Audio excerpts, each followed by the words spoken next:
Around the time that President Obama was getting ready to nominate Sonia Sotomayor to be a Supreme Court justice, the political right decided it was very controversial that President Obama said one of the things he was looking for in a potential Supreme Court justice was that that person should have a sense of empathy. And our friend Michael Steele was chairman of the Republican Party at the time, and he got on the radio one day in the midst of that kerfuffle, and he said this. He said, and I quote, "Crazy nonsense, empathetic. I'll give you empathy. Empathize right on your behind." I'll give you empathy. Empathize right on your behind.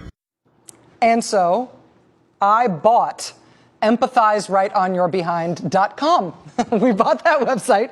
And then one day down the road, when I really did make pals with Michael Steele, I was able to offer him empathizerightonyourbehind.com. I was able to offer him that website as a gift. It was very satisfying.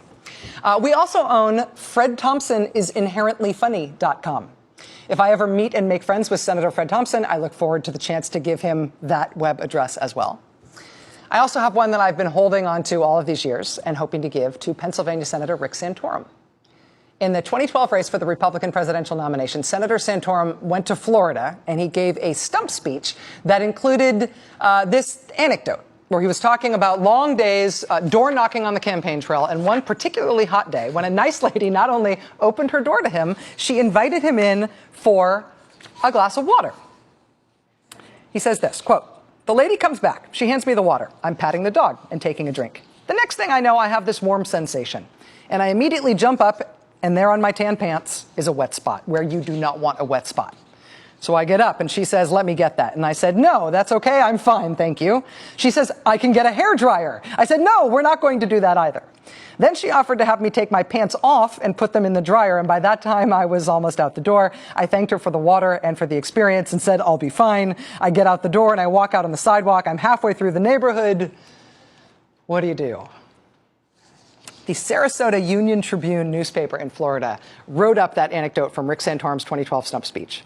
And then they put this headline on it: "Dog pee can't stop Santorum." That was the headline in the local paper, which seemed both nice, like they got the point of the anecdote, resilience in the face of challenge, but it also sort of seemed unfair. And so, as a sort of gesture of protectionism, we bought dogpeecan'tstopsantorum.com, and I've always wanted a chance to offer it to the senator as a gift.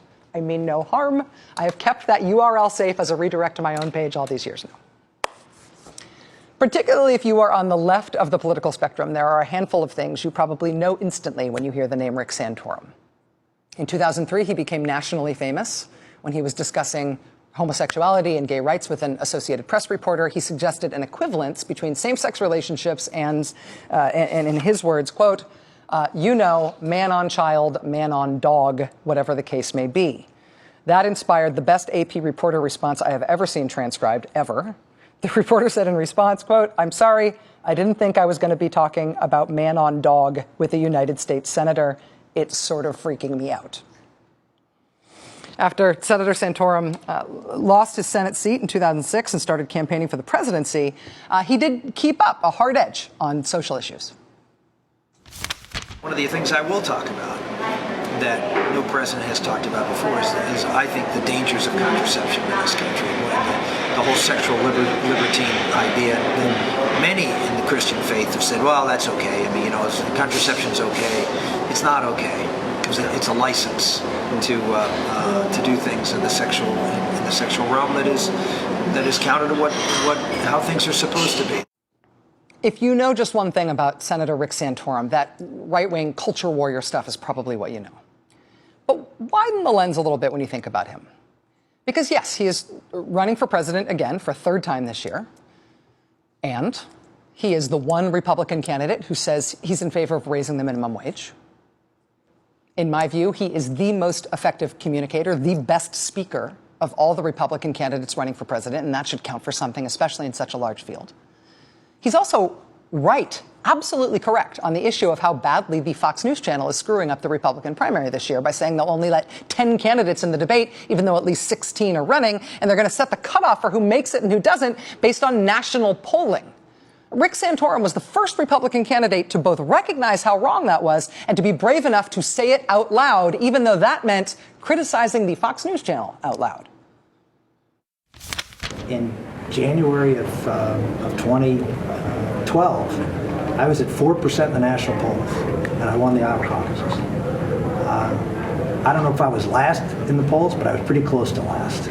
And so the idea that a national poll has any relationship as to the viability of a candidate, ask Rudy Giuliani that.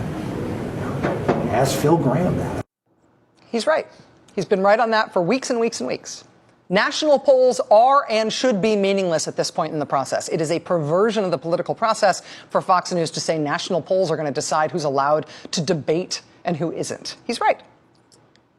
That said, Senator Santorum may have been polling at 4% nationally when he ran and ultimately came in second to Mitt Romney 4 years ago. In the national polls now, he's barely pushing 1%. Rick Santorum is in the fight of his political life right now, just to stay in the running and be allowed to compete. How did it come to this?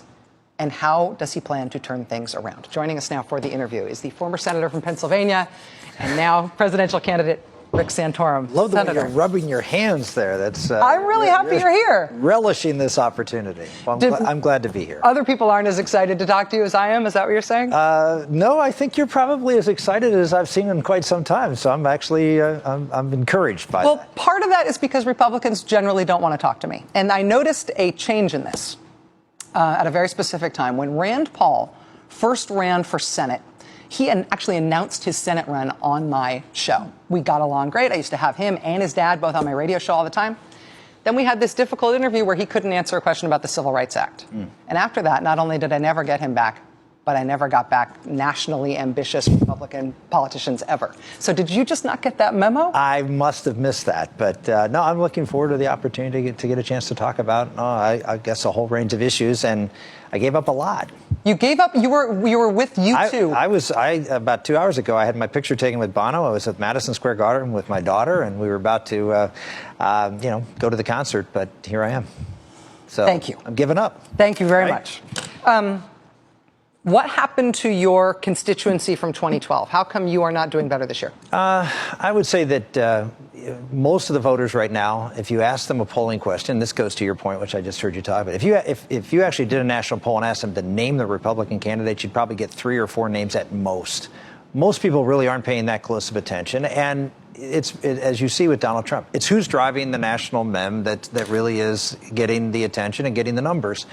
That's not what I'm not driving that national meme right now. I'm focused on what I focused on 4 years ago, which is doing well in the state of Iowa, building a good organization, the other early primary states, which I'm doing. And if you go back 4 years ago, Rick Perry came on the stage about this time with tens of millions of dollars, top us in the polls just after Michelle Bachmann had won the Iowa straw poll. Neither of them got a single